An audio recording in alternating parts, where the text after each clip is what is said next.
TV news सूरत bell icon को click कीजिए channel subscribe. Gujarat રાજ્ય યોગ બોર્ડ દ્વારા બાળકોના શારીરિક અને માનસિક વિકાસ માટે એક સરાહનીય પ્રવૃત્તિ હાથ ધરવામાં આવી છે।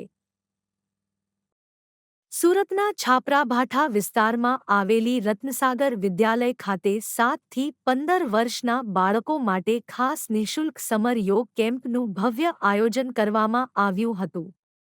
આજના ડિજિટલ યુગમાં જ્યારે બાળકોમાં મોબાઈલ અને ગેજેટ્સનો વપરાશ ચિંતાજનક રીતે વધી રહ્યો છે અને મેદાની રમતગમત જેવી શારીરિક પ્રવૃત્તિઓ સતત ઘટી રહી છે, ત્યારે બાળકોને તંદુરસ્ત લાઇફસ્ટાઇલ તરફ વાળવા માટે આ એક મહત્વપૂર્ણ પહેલ સાબિત થઈ છે। કેમ્પ દરમિયાન બાળકોને માત્ર યોગ પૂરતું મર્યાદિત ન રાખતા તેમના સર્વાંગી વિકાસ પર ભાર મૂકવામાં આવ્યો હતો।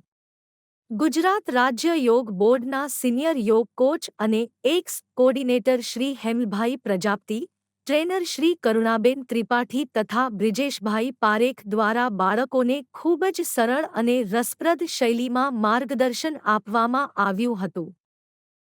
તમારું નામ? મારું નામ હેતલ શાહ છે। કઈ જગ્યાએ શું કાર્યક્રમ? હું અમરોલીમાં રહું છું અને હું એક પોતે પણ શિક્ષિકા છું। ને કઈ જગ્યાએ શું કાર્યક્રમ? આજે અહીં રત્નસાગર વિદ્યાલય છે તેની અંદર યોગ બોર્ડ દ્વારા રાખવામાં આવેલો એક સમર યોગ કેમ્પ છે। કેટલા દિવસનો કેમ્પ હતો? 15 દિવસનો કાર્યક્રમ છે। યોગ શું છે? યોગ એ આજની આપણી રોજિંદી જે જીવનશૈલી છે જેમાં આપણા શરીરને જે રોગો અને દરેક વસ્તુ આવે છે તો તેને દૂર કરવા માટેનો એક રામબાણ ઇલાજ છે, કારણ કે યોગ એ શ્વાસ અને આપણા શારીરિક ક્રિયાઓને જોડનારું બળ છે। ને કેટલા દિવસે આ કેમ્પનું આયોજન થયું છે? આ કેમ્પનું આયોજન 15 દિવસ માટે હતું। 16મી મે થી 30મી મે સુધીનું આનું આયોજન હતું। ને યોગ કરવાથી શું ફાયદો છે? યોગ કરવાથી ઘણા ફાયદા થાય છે, જેમ કે આ જે કેમ્પ હતો એ બાળકો માટે હતો।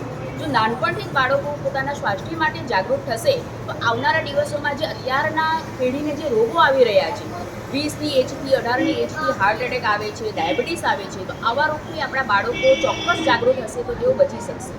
ને યોગ તમે 15 દિવસે શું અહેસાસ કર્યા અને શું લોકોને સંદેશ આપશો? હું પોતે અહીં મારી બાળકી છે તે અહીં આવી રહી હતી। મને પહેલાં આશા નહીં હતી કે એ પણ આટલી સારી રીતે યોગથી જોડાશે। મારી બાળક હજુ 7 જ વર્ષની છે, પણ એ જ્યારે ઘરે આવે છે તો મને એ જાતે સમજાવે છે કે મમ્મી હું આજે આ રીતના અહીં પ્રાણાયામ શીખી છું, હું આ રીતના યોગા શીખી છું। એની સાથે સાથે ટ્રી પ્લાન્ટેશન છે, તો આ દરેક વસ્તુની જાગૃતિ જો આ બાળકોમાં એ એજથી આવશે તો આવનારી પેઢીને આનો ચોક્કસ ફાયદો થશે।